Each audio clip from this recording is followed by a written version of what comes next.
Matt Lenihan Boxing Social in association with William Hill, Empire Fight Store. We're down here at Champs Camp in Moss Side, Phil Martin Centre. Yep. Recently moved over, Macaulay. How are you finding it coming to this gym? I know it's closer for you, you've just mentioned off camera, but a lot of history in this gym.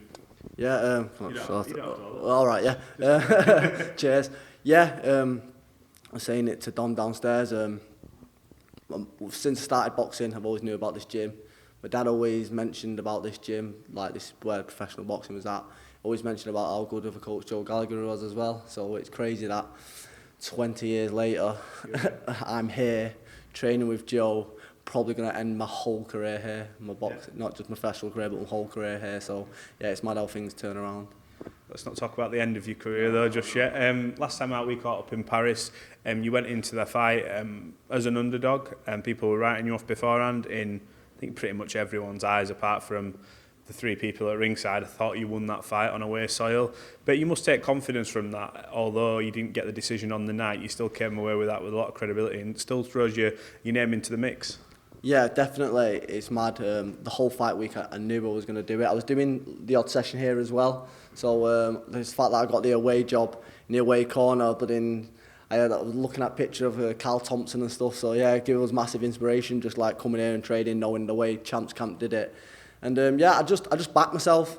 Yeah. Normally, I'll like have a bit of a safety net, be the joker, do this, do that, but I just backed myself. Like, no, I'm going to win, and there was no airs and graces about it. And I'm happy with the way I boxed and stuff under the circumstances. I should have won, yeah, but I don't know. Like, it's mad that it was a draw. If I lost, I don't think I would have come back from that. They ripped me up, bang off. I don't know if I would have been back in the gym on the Monday, but I was. But like, it's like it gave me this horrible bit between my teeth. Like, all right, fuck you. This is how it is. Is it getting robbed? Okay. And I've just trained harder, and I've just got back on the wagon, and I'm still going for it. I feel like you've sort of turned a chapter in your career. You're obviously taking fights against tough opponents. Maybe before you even got up to that level, you were just going, yep, go on, chuck me in, kind of thing. We spoke about obviously behind closed doors when you were main eventing on that. You obviously went to fight on Kieran Conway, but I feel like now you've sort of, even though you are the joker, you've turned a little bit more serious, and it's more, look, head down now, I've got some goals to reach. Is that how you feel? Yeah, definitely. Like, maybe dawned on me that, you know, this is, and obviously I'm nowhere near retiring. Like, I'm not mentioning it like I am, I'm just saying it, but it is like the second half of my career, and it's like I've got to do this. Like, all the talk, when you're a kid, I'm going to do this, I'm going to do that. It like dawned on me, like, no. Like, give me choices, I'm no good. So narrow the choices down, I'm pretty good. So when the choice was like, no, you've got a few, like, maybe 6-7 years, not even that, whatever, you're on the back end, like the last half, the other half of your career, not the back end, but, you know, the second half, like, you've got to do this now. If you're going to, when you was a kid, the thing that you said you was going to do, you've got to do this. So, yeah, I've really just got my head down. Like, the next fight will be a 6 rounder, and that'll be I've had a 4 rounder, an 8 rounder, and a 6 rounder in the space of 10 weeks, if you count from the date of the first fight. So, and I've just been in the gym. I'm just getting better. I'm getting better. Do you feel like, I was about to say that, do you feel like you are improving, obviously, at this stage of your career? You mentioned you've got a second half, but this is the most important part, like you just said. Do you feel like you are getting better? Yeah, 100%. Out of all, like, the traits that I have, I think when I put my head down, I'm very coachable. I make myself pretty coachable. Mm-hmm. Don't get me wrong, there's been times in the past where my ego can get in the way and I've fucking, fuck that, and walk off. But when I've got my head on it and I'm right, and especially on the jaw, I'm a very coachable person. So I think that's a good ability that I have, and I just soak everything in, and I can get obsessed with it as well.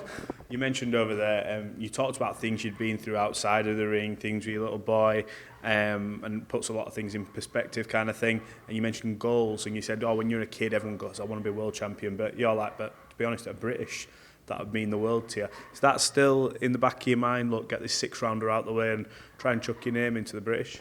100%, yeah, that's what I want. I want the British title. That's my goal, yeah. But I just take each day as it comes. I think sometimes you've got to have your goal in the back of your head, and then you just got to kind of like, not forget about it, but kind of go, right, what do I need to do to achieve that goal? And then you have little steps each day that you do. So if I think about, like, in years to come, then life can get away from you. So if I just think, right, today I'm going to go to the gym, I'm going to eat this correct, I'm going to do this, I'm going to do that. And then over time that builds up, right, I've got this fight coming up. I just take it like that. Have you thought what it'd mean to you if you managed to achieve them goals, or is it a case of you can't, like you just mentioned there, you don't allow yourself now to think that far ahead? Because one bad result, I suppose, changes everything for you, doesn't it? Yeah, no, you got to be a dreamer, don't get me wrong. Like, I think you got to be a dreamer, otherwise it's a very depressing place, the world. So yeah, at night time or the odd time, yeah, or when you're running, especially, or when you do think about the goals, what it would mean to you. You've got to. But like day to day, you can't just be in Wonderland dreaming, thinking about what it would feel like. You've got to put the action in, and I feel like that's what I'm starting to do. Right, I want to move on to this topic because it only came out a couple of days ago, so I just want to get your opinion on it. Amir Khan. It'd been revealed that he failed a drug test, and I heard that it was post-Kell Brook, like a test maybe after the fight. I saw him on TalkSport and he says it was either after the fight or in fight week or whenever it was. He's failed, he's got a ban even though he's retired. Everyone sort of heard from him. What's your opinion on it? We're seeing a lot of this now where people are coming up for this and they're saying, no, it's only trace amounts, only this, only that. What's your opinion on it? It's a good job I'm not at his gym premises anymore anyway. I'm going to say you just moved from the Amir Khan, John. Yeah, no, I don't know. It's kind of just been like brushed under the carpet. I didn't like, not brushed, but I've been like, well, he's retired anyway. It's a strange one. Before I go diving, calling everyone and see you next Tuesday and everything else, I was listening to a podcast from Highfield Boxing, and he just put a few things in perspective. I'm not saying he's right, but he's saying he was saying about, he had a drug test, he passed that, and then 5-6 days later he failed the test. But like Ostarine, it's not really good to take in the space of like in a short term. Yeah. So it's like, what was the benefit of, if he's passed one test and then a week later he's failed it, what was the benefit of taking an Ostarine in that week time frame? So I'm not a scientist, I don't know. It's not good though, is it? It's sad to see, isn't it? When you see someone with a decorated career like Amir Khan, he's not just done something for boxing, but he's done stuff for his own community now. You're seeing a lot of people from the Asian community box because they saw Amir Khan. He went away, he fought everybody. No matter what anyone says, whether the Brook fight came too late or not, I believe it did, but went in there with Canelo, put himself at disadvantages. And he also won a couple of world titles, fought guys like Marcus Maidana. Does this sort of, unless it's maybe cleared up any further, does this going to taint his legacy, do you think? It does to the hardcore boxing fan, I think, but like to the general public, I don't think so, no. And to be honest, he always got a bit of bad publicity in Britain. I don't know why, but what I like, it was just a shame, innit? Like, what a great career he's had, like you say, all them. And then your last fight, you just get done for that. I don't know. To the hardcore boxing fan, yeah, he'll probably always have that shadow, but to everyone else, I just think it'll be get forgotten about. It's just not good, is it? It's just, there was talks of him or whatever fighting Conor Benn the other year, and you just think, I'm not going to say it was in the gym, but they said they should go to the Saudi and have a drug off. So. Wow. I think there's going to be a lot coming out about that. I'm assuming it's looking like Conor will be back out, I think, in June, according to rumours and stuff like that. But do you think, I think Eddie's even alluded to it as well, he would like Conor to give the documents to the board to clear things up over here. He would like that to happen.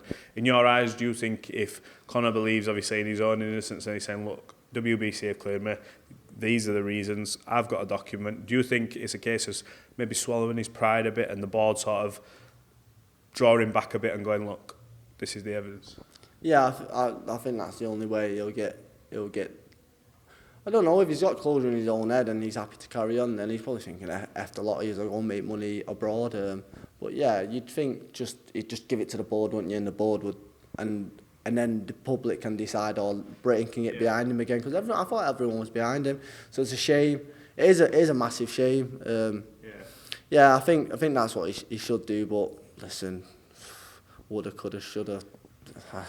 We'll see how it unfolds, but I think everyone's in the same opinion. We all want to see Conor Ben just go bang, I'm innocent, and everyone go, right, we can finally move on, because this has been 7 months now, and I seem to bring it up all the time, but it's only really come back to that because of the Amir situation now. But it's like, I bet Conor was like, oh, for God's sake, Amir, nice one for putting us under the spotlight again. We're just clearing that up, and then that comes, or that happens. But yeah, I forgot what I was going to say now.